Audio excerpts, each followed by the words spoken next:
Isang napakainit na balita mga kaibigan ang kumakalat ngayon sa social media.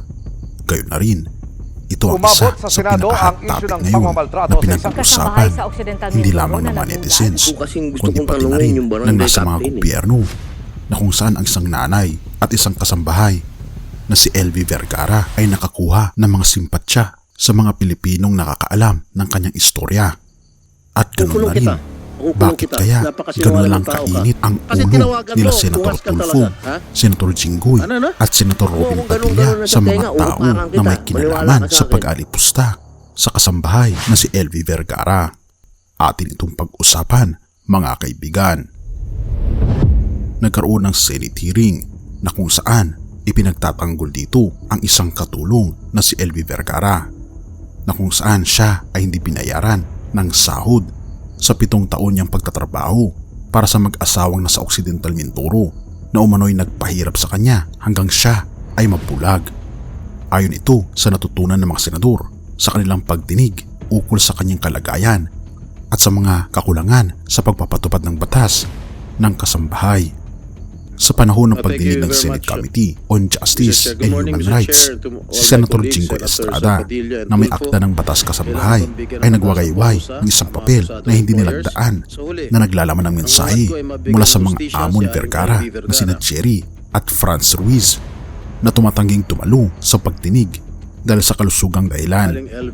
Ika pa ni Senator Jinggoy Estrada, ano ito? Isang liham na palusot mula sa paaralan habang inutusan ang mag-asawa at ang kanilang mga anak na dumalo sa susunod na pagdinig upang sagutin ang mga paratang na sila ay paminsang nagpatuloy sa pag-atake sa kanilang katulong na siyang naka-experience ng matitinding suntok.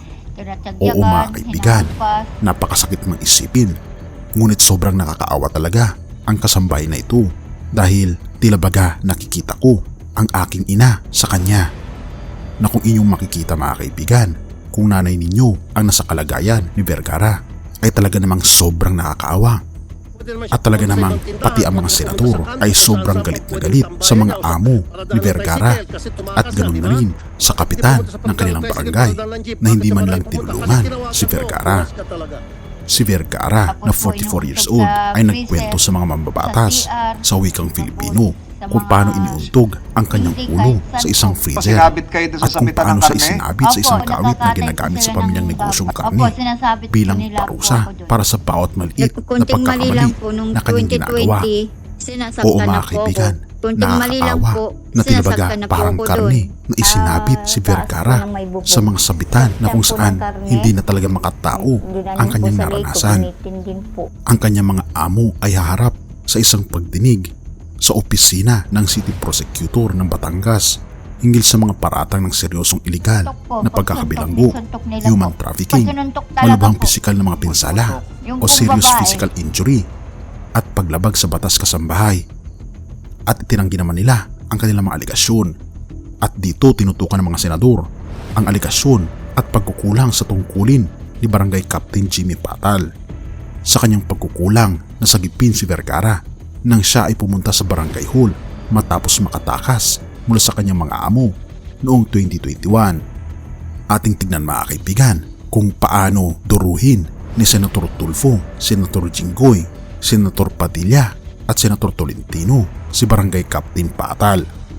Atin itong tignan mga kaibigan. Dito sa salaysay nung ni Aling LV, tinawagan mo yung amo niya na si Jerry Ruiz. Hindi ko po At sinumbong mo na nandun si Aling LV sa barangay hall. Tapos napakasinungaling mong tao ka, sabi mo parang taong grasa. Ipapacheck ko muna sa ospital, hindi ko muna payagan na sumama sa amo. Kung sino-sino pa mga otoridad para sama-sama mag-imbestiga, social worker. Yun dapat ginawa mo. Ang ginawa mo, sinurrender mo siya uli sa amo, napakawalang hiya mo. Bakit naman lang pinakinggan mo lang yung amo lang? Huwag mo kung ganun-ganun na sa tenga, uupakan kita. Maniwala ka sa akin. Chairman, yung katarungan pambarangay, lahat naman yan, meron logbook di ba? Nire-register nyo, di ba? Katungkulan nyo ng barangay captain na i-logbook kung ano yung naging aksyon. Wala po. Pero nag-seminar tayo niyan. Nakakalungkot. Gano'n ko nakatagal, Kapitan? May plano kang tumakbo ulit? Meron po. Okay, bakit Huwag niyo iboto to. hindi ka naman nanalo? Talo ko na.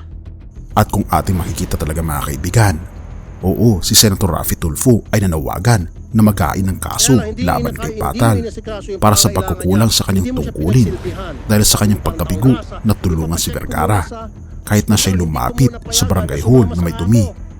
Matapos din sabihin ni Senator Raffy Tulfo na ipapakulong niya sa Senado si Barangay Captain Patal at sinabihan niyang sinungaling ito dahil sa sobrang niyang galit na hindi man lang tinulungan si Vergara sa kanyang kondisyon noon. Ito pa ang sabi ni Senator Raffy Tulfo, sana'y naparusahan na ang mga amo niya kung ginampanan mo lamang ang iyong trabaho. Idinagdag din ni Senator Robin Hood Padilla na dapat sana'y nakapanayam ni Patal ang parehong panig nang dumating ang amo ni Vergara na si Jerry Ruiz 3 minuto pagkatapos siya kinuha. Inakusahan din ni Vergara ang opisyal ng barangay na tinawagan si Ruiz upang kunin siya na itinanggi naman ng barangay captain. Nainis din si Senator Robin Hood Padilla sa pagkamot ng ulo ng barangay captain. Bilang tugon sa kanilang mga tanong, ito pa ang sabi ni Senator Padilla, "Huwag kang magkamot ng ulo sa harap namin, uupakan kita, maniwala ka." Atin itong pakinggan mga kaibigan. Man, huwag mo akong ganun-ganun na sa tenga, uupakan kita. Maniwala ka sa akin. Oo, kakulangan sa batas. Ito ang sabi ni Senator Francis Tolentino na natutunan nila mula sa kwento ni Vergara. Ang mga kakulangan sa pagpapatupad ng Republic Act 10361 o ang 2012 Kasambahay Law na naglalayong pangalagaan ang kagalingan ng mga katulong sa loob ng bahay. May pagkukulang mula sa otoridad ng barangay na gumawa ng isang database ng mga rehistradong domestic workers sa lugar para sa mas mahusay na monitoring sakaling magkaroon ng pag-aabuso. Ito pa ang banggit ni Senator Tolentino. Nabigo rin ang kagawaran ng paggawa at empleyo na buhayin ang isang interagency committee kasama ang mga kagawaran ng interior at pamahalang lokal, kagawaran ng kagalingan at pag-unlad ng panlipunan, Philippine National Police at National Bureau of Investigation upang mas mahusay na ipatupad ang batas. Kailangan din na taasan ang mga parusa na nakatakda lamang sa 10,000 hanggang 40,000 ayon pa kay Senator Tolentino. Ayon kay Director for Investigation and Detective Management na si Major General Eric Noble, sa panahon ng pagdinig na itala ng Philippine National Police ang 40 na kaso ng paglabag sa batas kasambahay mula 2016 hanggang 2020. Sa panahon ng pagdinig, tinalima ng mga doktor ni Vergara ang mga peklat sa kanyang mukha at ang pagkapulag ng kanyang mga mata dahil sa katarata at trauma. Ipinangako ni na Senator Estrada at Senator Tulfo na tutulong sila sa gastusin ni Nanay Vergara.